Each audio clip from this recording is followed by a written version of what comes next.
Hello friends, welcome to Munu's kitchen. আজকে আমরা বানাবো সুজি ডোনাট, বা কিংবা আপনারা এটা টিফিনে দিতে পারেন বাচ্চাদেরকে, বা বিকালে স্ন্যাক্স হিসাবেও খেতে পারবেন। প্যান বসিয়েছি, এখন এখানে আমি জল দিয়ে দিব।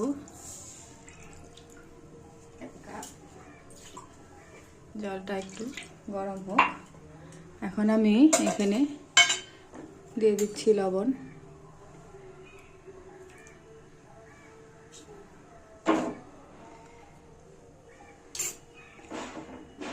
লবণ দিয়ে দিলাম।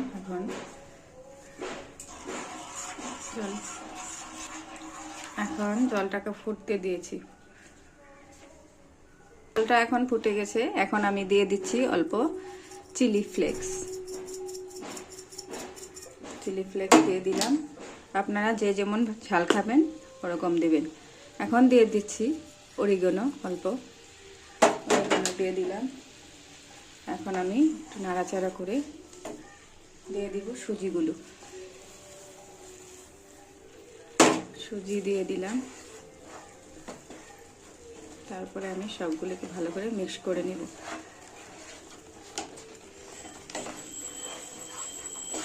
মিক্স করে নিয়ে নাড়াচাড়া করে ভালো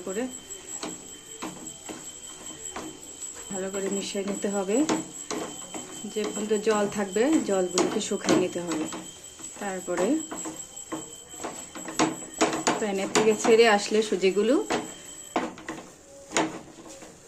এই তো ছেড়ে আসছে প্রায়। এখন আমি এটাকে একটু ঠান্ডা করতে দেব। এখন আমার ডোটা মোটামুটি অল্প ঠান্ডা হয়ে গেছে। বেশি ঠান্ডা লাগবে না, অল্প ঠান্ডা হয়ে গেলে। এখন আমি এখানে দিয়ে দিচ্ছি ধনেপাতা কুচি।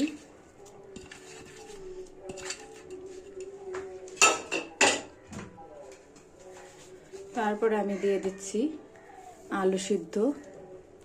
আমি এখানে ছোট সাইজের, মানে ছোট না মিডিয়াম সাইজের দুটো আলু নিয়েছি। বড় হলে একটা দিলেও হবে। এখন আমি ভালো করে মিশিয়ে নিব সবগুলিকে। ডোটা আমি ভালো মতন মেখে একটা থালাতে তুলে নিয়েছি। দেখেন কি সুন্দর হয়ে গেছে মাখাটা।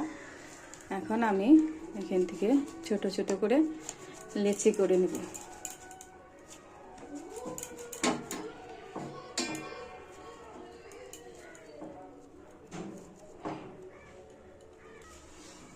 এখন আমার লেচিগুলি হয়ে গেছে। এখন আমি এটাকে হাতের সাহায্যে একটু চ্যাপটা করে নিয়ে আঙ্গুল দিয়ে একটু ডিজাইন ডোনাটের শেপ দিয়ে দেব।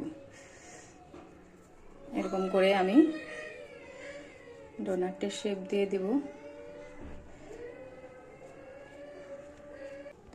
দেখুন আমার সবগুলি হাত দিয়ে, আমি হাতের সাহায্যে সব ডোনাটের মতন শেপ দিয়ে দিয়েছি। এখন আমি গ্যাসে প্যান বসিয়েছি। প্যান বসিয়ে গরম হতে দিয়েছি। প্যান গরম হয়ে গেছে। এখন আমি এখানে দিয়ে দিচ্ছি তেল। আমি রাইস ব্রেন দিয়েছি, আপনারা চাইলে সাদা তেলও দিতে পারেন। তেল দিয়ে দিলাম। এখন তেলটা গরম হয়ে গেছে, দেখে নিন।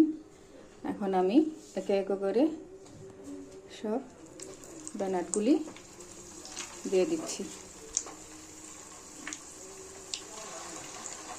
মিডিয়াম টু লো ফ্লেমে, বেশি হাই করবেন না ফ্লেমটা। ডোনাটগুলি ভেজে নেবেন। এখন এক পাশ লাল হয়ে গেলে আমি এই দেখুন লাল লাল হয়েছে, অল্প উল্টিয়ে দিব সবগুলিকে।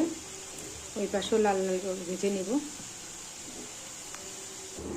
এরকম করে লাল লাল করে ভেজে নিয়েছি। দেখুন এখন আমি উঠিয়ে নিব।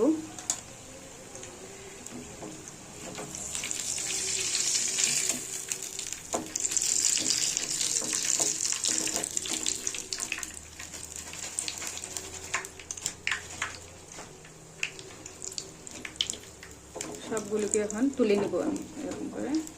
তারপরে সবগুলিকে তুলে নিয়ে আমি বাকি ডোনাটগুলো আমি ভেজে নেব। ভেজে নিচ্ছি আমি বাকি ডোনাটগুলো। অনেক সময় করে ভাজবেন, আস্তে আস্তে একটু সময় লাগে ভাজতে। ফ্লেমটা মিডিয়াম রাখবেন, মিডিয়াম টু লো রাখবেন। আমার সবগুলি ডোনাট ভাজা হয়ে গেছে, এই দেখেন গরম গরম। এটা আপনার বিকালের স্ন্যাক্স হিসাবে ব্যবহার করতে পারবেন, বাচ্চাদের টিফিনে দিতে পারবেন। দেখুন কি সুন্দর ক্রিস্পি হয়েছে, এটা সজের সাথে খেতে পারেন। রেসিপিটা যদি ভালো লাগে তাহলে চ্যানেলটাকে লাইক করবেন, সাবস্ক্রাইব করবেন অ্যান্ড শেয়ার করবেন। Thank you.